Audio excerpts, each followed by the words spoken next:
Tonight, street flooding plagues hundreds of homeowners on St. Pete Beach near the Don Cesar Hotel.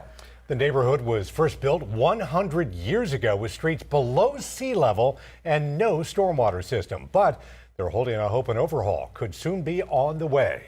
10 Tampa Bay News reporter Chris Hurst is live in St. Pete Beach tonight. And Chris, people there showed you pictures of flooding as recently as this week. Yeah, that's right, Courtney. And they said it was actually made worse because of the afternoon high tide. That prevented the stormwater from the few drains in this neighborhood from reaching the outfalls along the water. Permanent solutions are going to be pricey, both for the city and for homeowners. This weekend, it happened again. We have seen our streets turn into rivers fairly frequently over the last couple of weekends.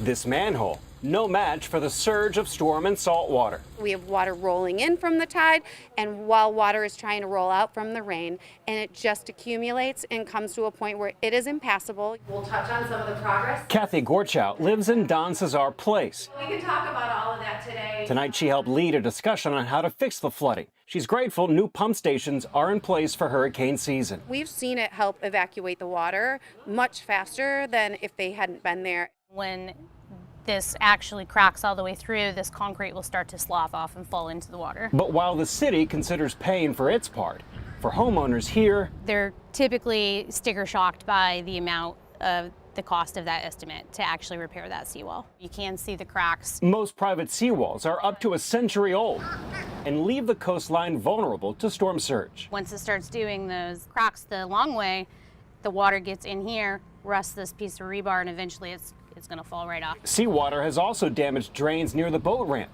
underscoring why some want the streets raised and sewers installed underneath. If all of those things were addressed by raising the roads, then I do believe that it would improve the issues that we're currently facing. Now, tonight we saw a proposal from city staff that would allocate about $30 million over 3 years to put in those drains and potentially raise up the streets. But here's the problem. The city right now is in a budget hole and may not be able to afford it. Live in St. Pete Beach, Chris Hurst, 10 Tampa Bay News.